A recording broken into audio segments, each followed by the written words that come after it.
Okay, hello. This is a continuation of the series on teaching ski techniques, and we've covered now the four fundamental concepts, and I'm going to begin talking about the fundamental techniques. All right, and the techniques that I'll be covering are hip angulation, hip rotation, initiating the turn with the tip of the inside ski, how you store energy in your ski called energy storage, roll and release to store that energy but recapture it in the form of kinetic energy. Minimizing vertical motion of the upper body center of mass, which is very important. I'll explain why later. Minimizing lateral motion of the upper body center of mass as much as possible, right? Which is more feasible in slalom. Uh, Maximizing the distribution of force application, and finally, increasing the rapidity of turn transitions, making it faster. All right, so before we get started, I want to give you some terminology that I use so we're on the same page here as far as parts of the ski. Here's a typical ski. We call this the tip up here. Here's the shovel. The narrow part here is the waist, and then you got the tail at the end here. Okay. And a key thing to notice is that there's a curvature to the ski. It is fattest up top here, second fattest down here at the tail, and thinnest at the waist. Now that's by design, and that's so there's a curvature here, roughly like this, right? And that's by design. So if you lay the ski on edge, like in a turn, the tip will grip more, and the tail will grip a little bit less, but more than the waist. And what that does is when you turn the ski on edge, imagine the ski's on edge, and you're going through a turn, it'll flex the ski in an arc, all right? And that arc, that curvature will help you make the turn, all right? So the idea is this curvature, the deeper the curvature, right, the smaller the arc it'll make, or the tighter the turn. All right. All right, so we're going now to, well, let me just show you real quickly. So here is today's lesson, ways of generating hip angulation. Next lesson will be ways of generating hip rotation, or what I call counter rotation in your hips. And then initiating the turn with the tip of the ski, inside ski. All right, and then how to perform energy store, roll, release. All right, minimizing vertical motion of the upper body center of mass, minimizing lateral motion of the upper body center of mass, raising the upper body center of mass in a turn. This is maximizing distribution of force application, and how to make more rapid transitions. All right, so today's topic, let's get to it.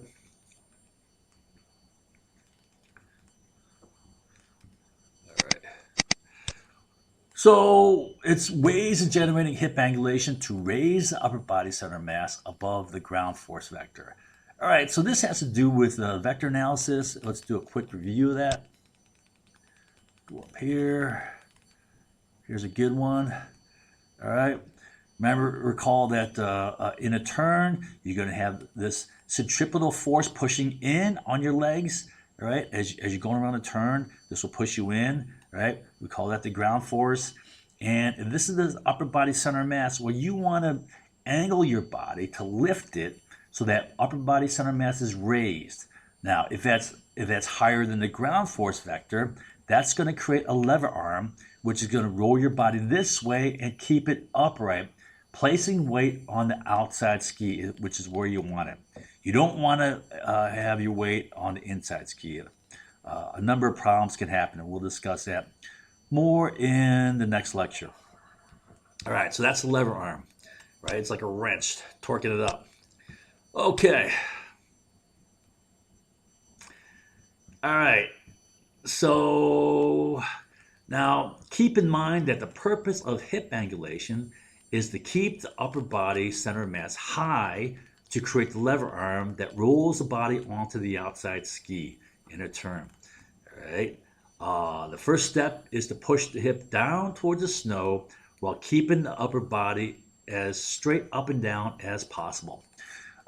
This will lay out the legs. So the legs will be laid out, but the upper body will be angled up and down. Legs laid out. Okay. If the legs are laid out, that'll lower the centripetal or ground force vector, right, which will help get that lever arm. So if you lower that or you raise your upper body center mass, right, you're gonna get that proper lever.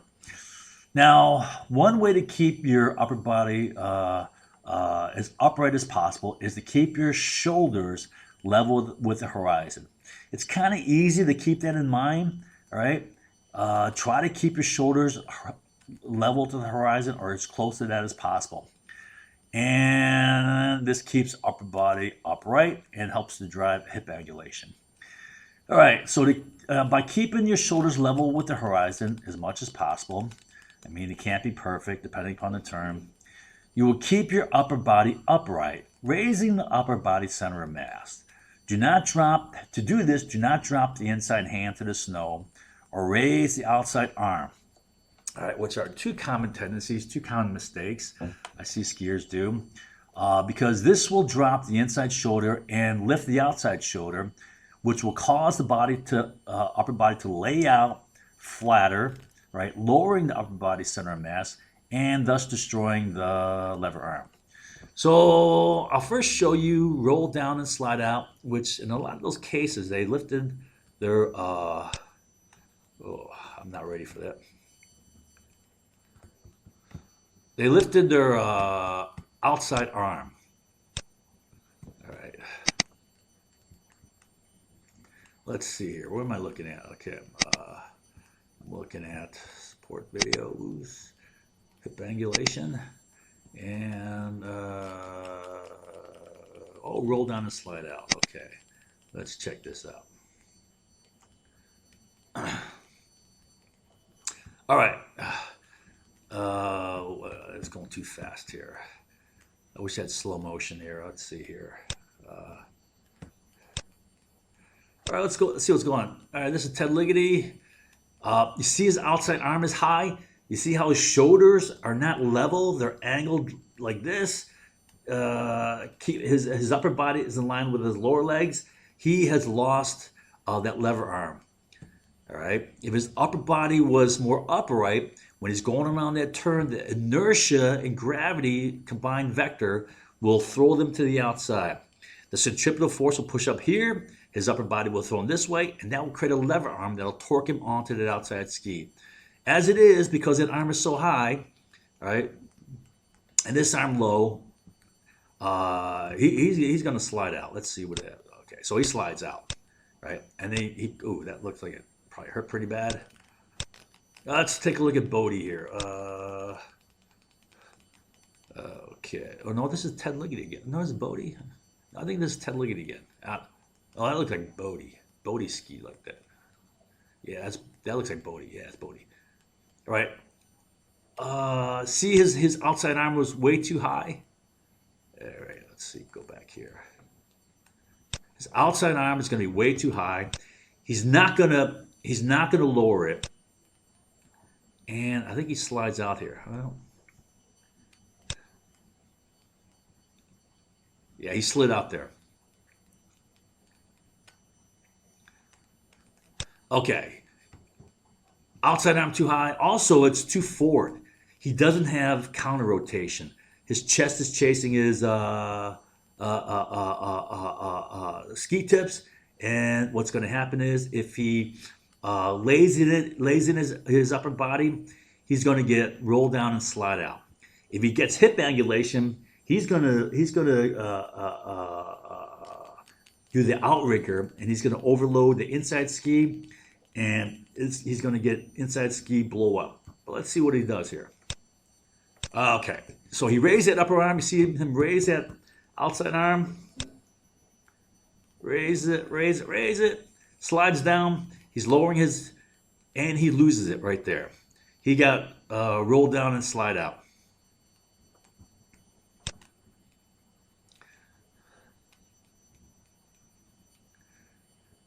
Okay, this is Lindsay. Oh yeah, she's doing that. See, what's going on here? So she has lost her shoulder angle. Her shoulders are perpendicular to her legs there. She's got to have her shoulders level. To do that, you drive down that arm, you lift this arm, right? You you try to keep your shoulders as level as possible. I mean, no, you can't perfectly do it with your body, but as much as possible. Now, right now, plus she doesn't have any counter rotation, so she has to do a 2-footer, feet side by side, right? Now she's loading up that inside ski. This ski is outriggering, right? It's holding no load, right? Which is inefficient. It's concentrating force here. And then I bet she can get inside ski blowout if she gets hip angulation. Let's see. Or she slides out. If she doesn't, she'll slide out. Oh, she slides out. So she doesn't get hip angulation and she slides out. If you get hip angulation in that position, you're going to do the outrigger with overloading the inside ski. So she slides out. All right. There we go. Let's see. Okay. All right. All right. So her inside hand is on the snow, right? Her upper body center mass has been lowered. It is directly in line with her legs, right? You got to get that up. Create an angle at the hip here. Keep your shoulders level, right? When that happens, the inertia, right, in the upper body center mass is going to lever you this way.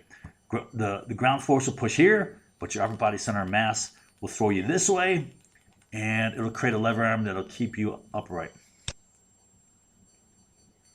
But that doesn't happen. All right, who was that? See, it lifted up the upper arm. Let's see.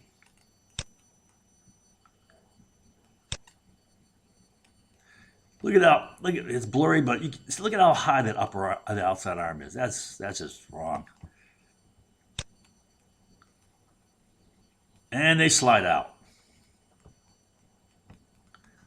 Oh, this is Lindsey Vaughn again. Let's see. Oh, that's the same. That's the same. That's the same one. All right.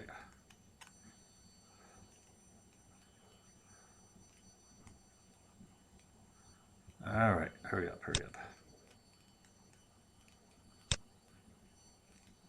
All right. We've seen this. Oh, what's going on here? Oh, this is Michaela. All right. So she had inside.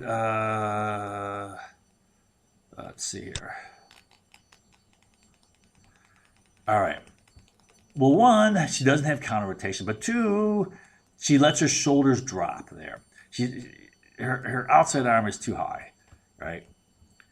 And inside arm too low.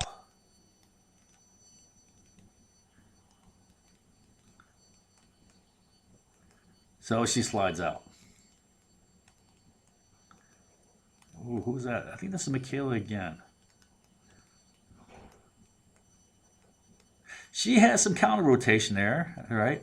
But what's going on here? What happened there?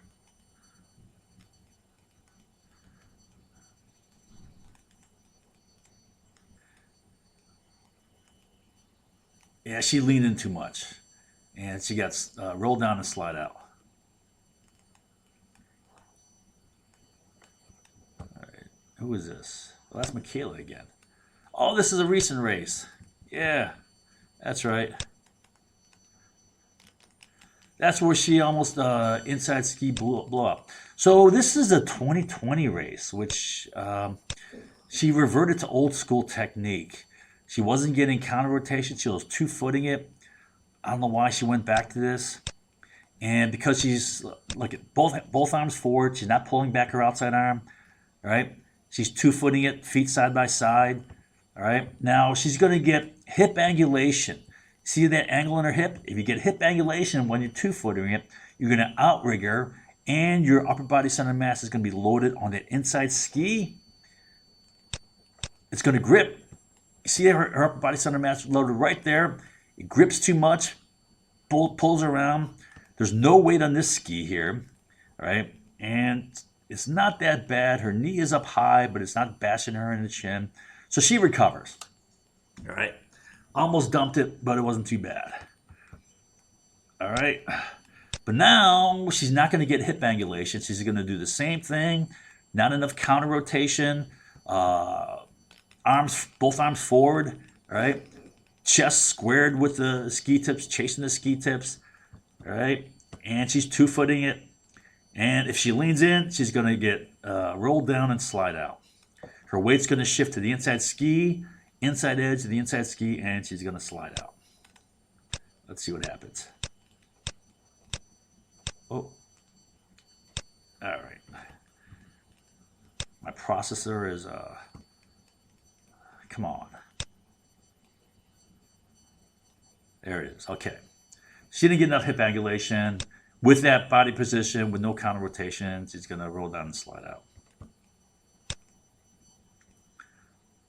Oh.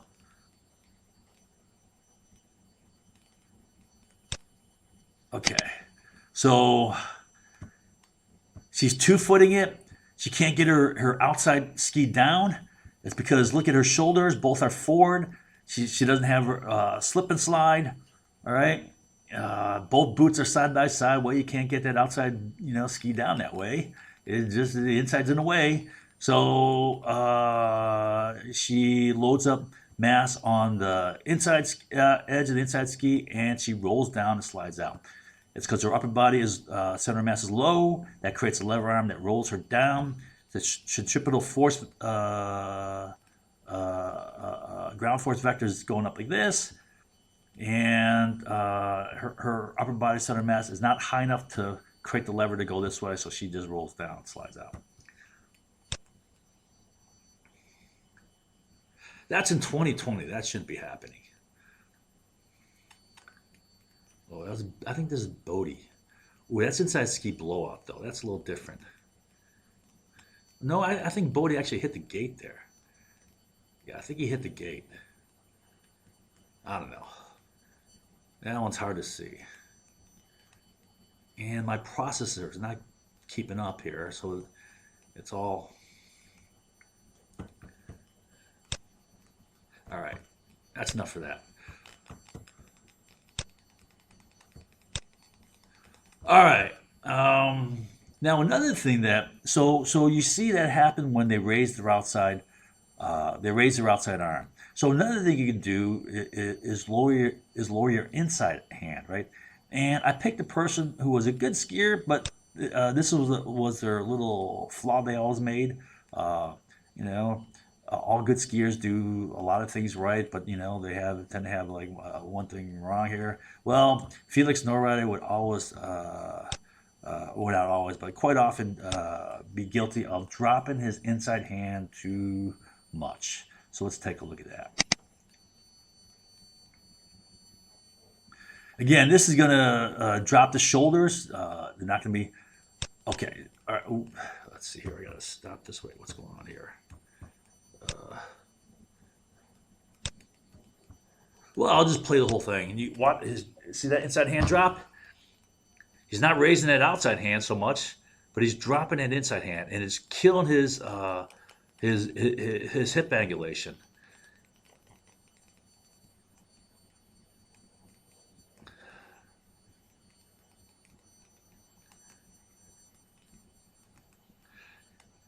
I don't know why they put down that inside hand. I think it could be an instinctive thing. You want to like catch yourself.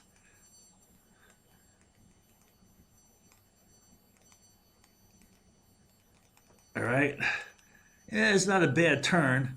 All right, but it'd be better if he kept his upper body center of mass a little higher.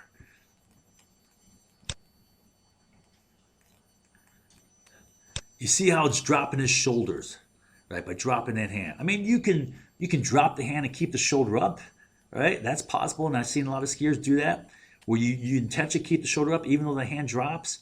But the key is the shoulders, right? Don't focus on the hand. The hand is just a indicator. What's really important is the shoulders, because that's connected to that's going to determine how upright your upper body center of mass is. All right. And this is not too bad, but he's letting it drop a little bit.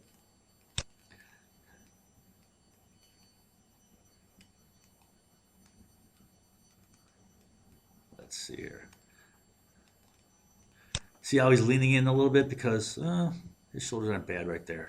Too bad.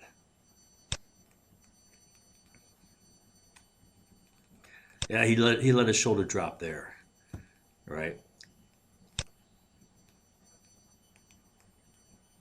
Okay.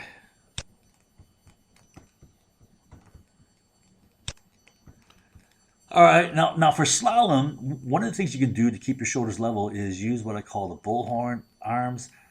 Keep them a little wide and aim down a little bit, a little low, right?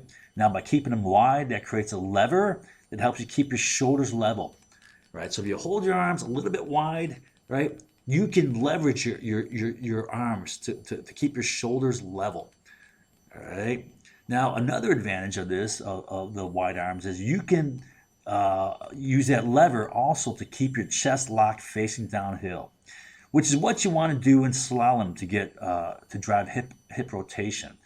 All right. So the idea in slalom is you're making these short little turns so fast that you can't crank up a lot of hip rotation, right? But you know you can get hip rotation by just keeping your chest locked straight downhill, right? Don't let your chest chase your ski tips. Keep it locked downhill. Let your lower body rotate at the waist, right? That will generate the hip rotation, all right? Giving you slip and slide. Uh, and let's see which drives hip. Okay, so let me show you a video on bullhorn. This is a recent video, 2020. Let's see here, bullhorn. Why do I call it bullfighter? Bullhorn. All right, now just just as side comment, these girls are using the bullhorn method in Super G or downhill. I'm not sure what this is. Either Super G or downhill, right? This is a speed event, and you really shouldn't be using this in that. The bullhorns is good for slalom, all right. What this is gonna do. It's gonna kill uh, in the speed events. It's gonna kill hip rotation a little bit. You want to pull back the outside arm. Right, you see how it's a little bit wide and both arms are forward like that? You see that they're aimed low and both forward, wide. By having it wide, that can help leverage your shoulders level. So she's got that going, and that's good. Her shoulders are level. She's getting that hip angulation. All right, shoulders level, wide arms, keeping those shoulders level, getting that hip angulation. That's good. That keeps her upper body center mass high, right? But she's not getting enough counter rotation, and she's washing out the tails a little bit. All right, she can do a cleaner turn. See her wash out the tails? It's because she's rotating her body around. When it rotates her upper body around, right, that causes the tails to come up to wash around. And there's the whole two-footed thing, but they're getting a little bit of slip and slide even with that. So notice the arm, both arms forward like that. Actually, her outside arm should be back low or elbow pulled back at the very least. Pull that elbow back. Right, that would rotate her upper body to the outside. That would slip the inside ski forward more, outside ski back. All right, draw them closer together, and they would carve better because you more evenly distribute force between the two.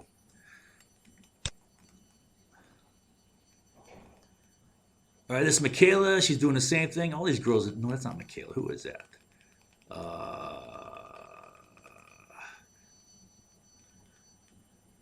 Who is this? Oh, this is Bassino still. Okay. All right, she's still doing the slip and the bullhorns method here. Both arms forward. Okay, this is Michaela. She's doing the same thing. Oh, see how she steered around and see how she skidded that turn.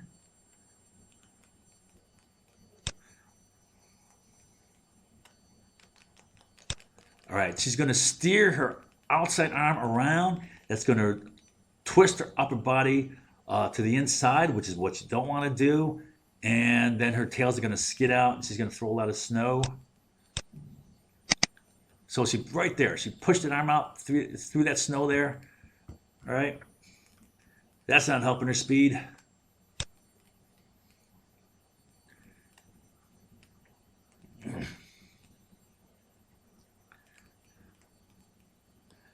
Bull horns.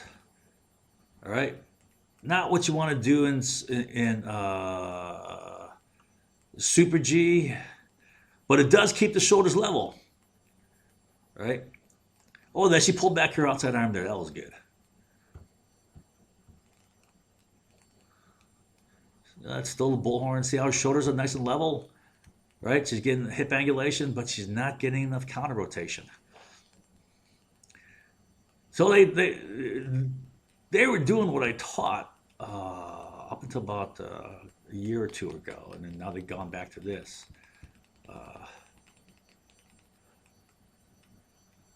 All right, more of the bullhorns.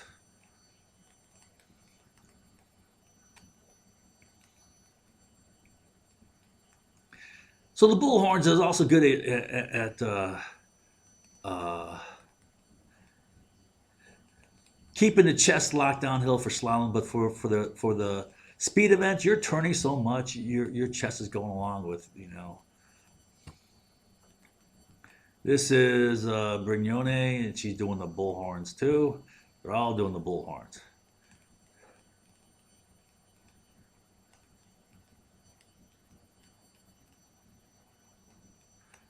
I think this is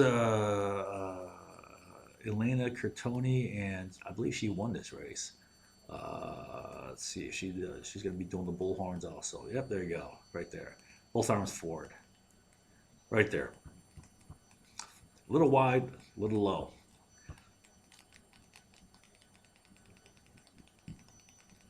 Great at keeping the shoulders level. That drives hip angulation. That helps. But they need more counter rotation here. They're skidding around those turns a little bit. I mean, you're going to skid no matter what. You're going to throw snow, but it can be cleaner. Who is that? I think that's Curtoni still.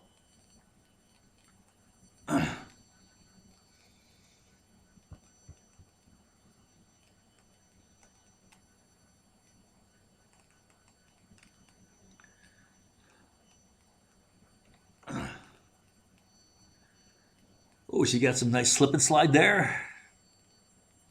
This is giant slalom men's, and you could crank up. He pulled his outside arm back there. Not that time though.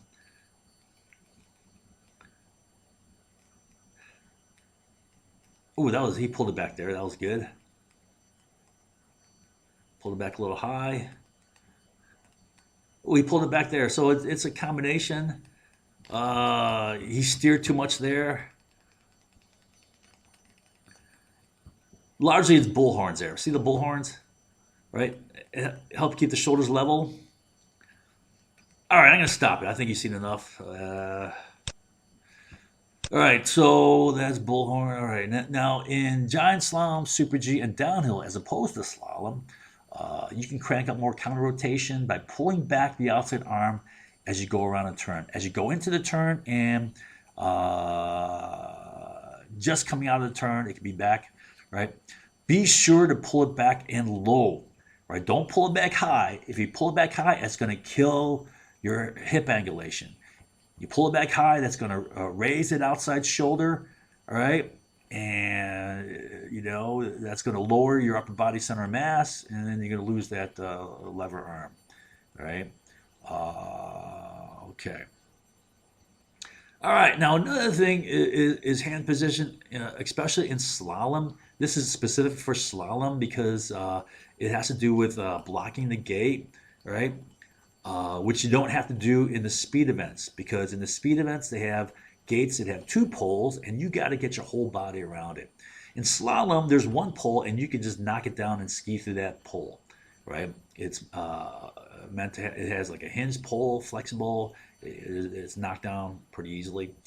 All right, now as you're skiing toward a gate in slalom, if you push your hand, your outside hand low to block the gate, It will, one, keep the outside shoulder down. You won't lift that outside shoulder down.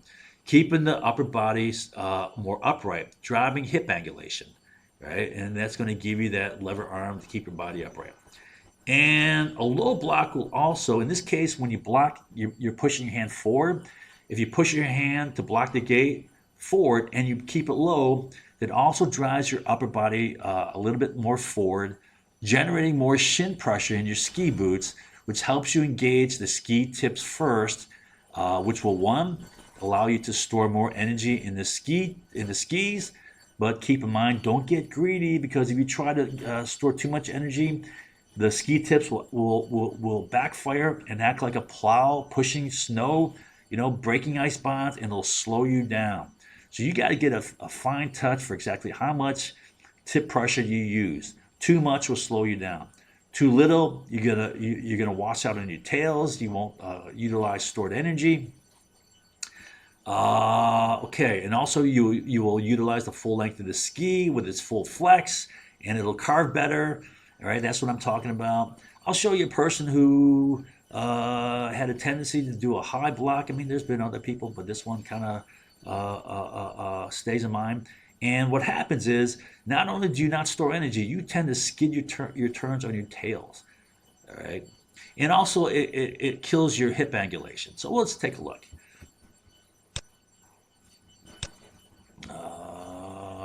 High hand block, right? This is Nina Loseth, one of the top skiers, one of the top slalom skiers, but she could have been better if she just correctly. Oh wait. Oh goodness sakes. I got the sound here. Oh, it's gonna make all such a sound.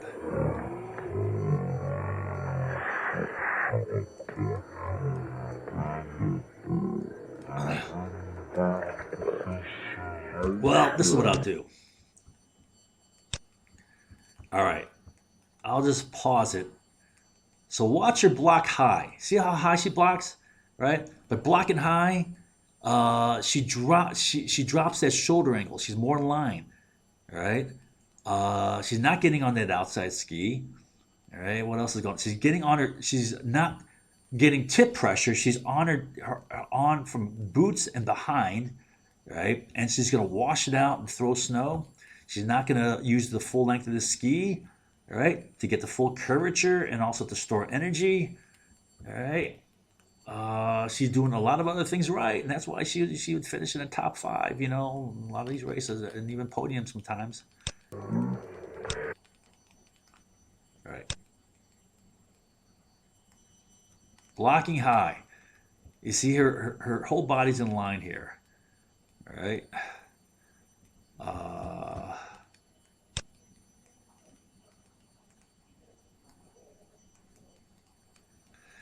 See, she's washing in her tails.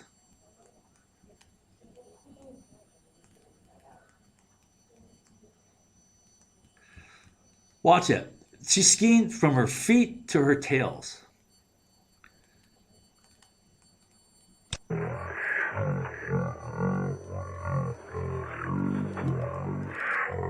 And it's washing out. Her tips aren't gripping.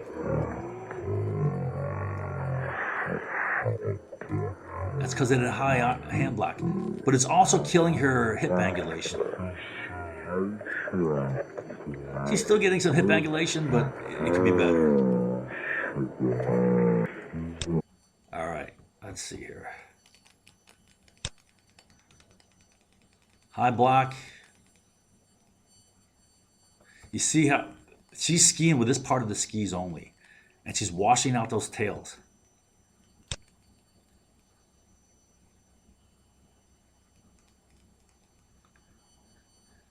It's dropping her shoulders.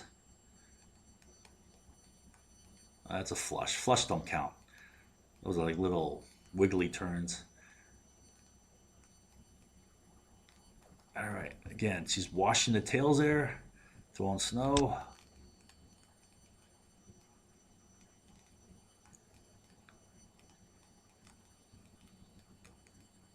Okay. All right. So these are some things you can do to get hip angulation. Keep your shoulders level. Uh, Raise the outside arm. Don't block high with the outside hand. All right. And the advantage of hip angulation is, one, it creates a lever arm that throws your upper body onto the outside ski, right, by raising your upper body center of mass. Hip angulation allows the legs to be laid out for a high G turn without slide out by raising the upper body center of mass. It also lowers the ground force vector, creating a lever arm that throws weight onto the outside ski, keeping the skier upright, preventing roll down and slide out. I showed you videos on that. You avoid knee angulation. This is another thing. Old school method, and I used to use this method too when I skied those straight skis. I used a lot of lateral knee angulation, and boy, it was tough on your knees, right? So hip angulation lowers the ground force vector and allows the ski to attain the adequate edge angle to grip the snow. So you're laid out, right, for those high G-force turns, right? You need to be laid out, right? And by putting that ski on edge, the ski is more vertical, and boy, it'll grip the snow. It'll cut into the snow and grip it, cut into that ice. And without having to resort to lateral knee angulation. So another way of doing it is to bend the knee laterally. Now knees are meant to go forward and back, all right? Not bent sideways, which can be both hard on the joint, damaging meniscus. I mean, I have some meniscus inflammation, and it can also threaten an ACL or MCL tear, right? And what comes to mind is football players. I've seen a number of football players, and I don't remember all their names. I just saw highlights, But I remember Julian Edelman and Rex Grossman both try to cut on their knees by angling their knees. So knees are hinge joints meant to go forward and back, not laterally. So I'll show you a clip of Julian Edelman blowing out his ACL. He totally ripped it. And he did so by trying to cut with lateral angulation in his knee.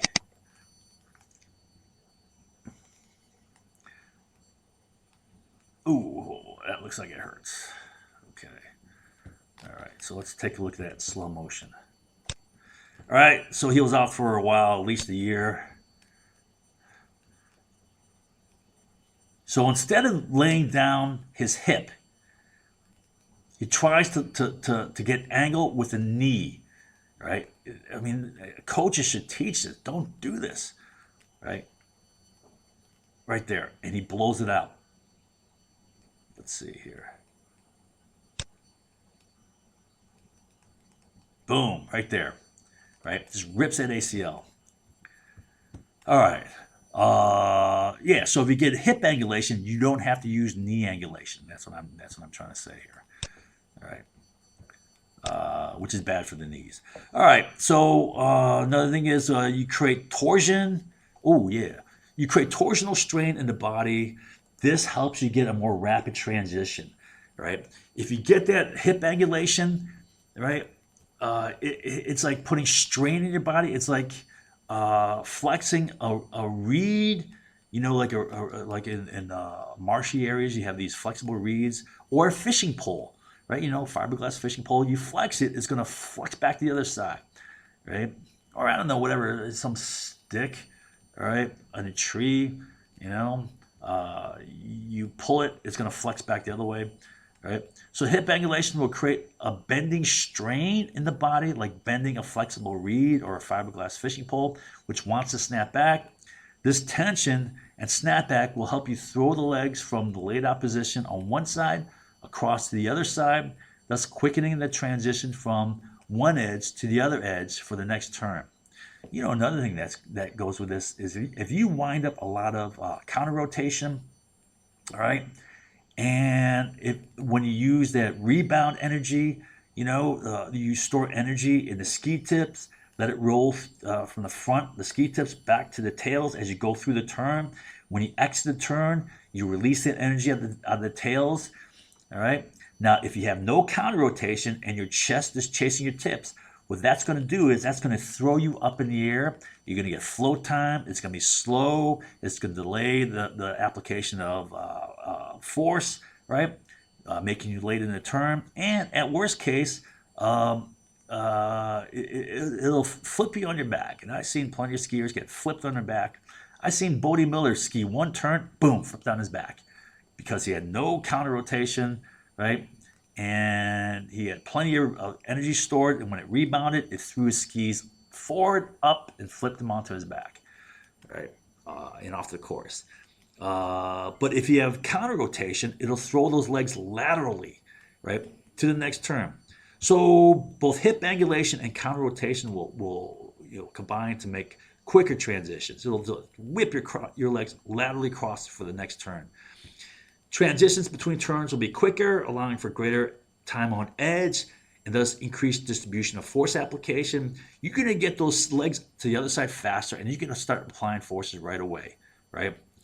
Plus, with counter rotation, you won't be tossed in the air. Your upper body will stay low. If your upper body stays low, you don't have to wait for it to fall before you can apply force. It's down low already. You just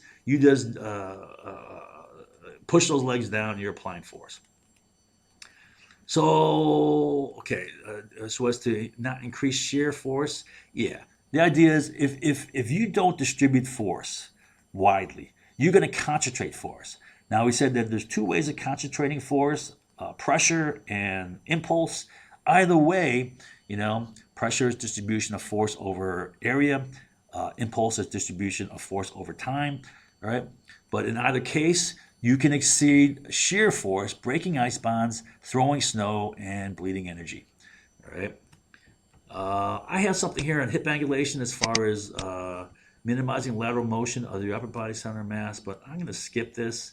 This is a very minor point, and it's only applications for limited types of turns.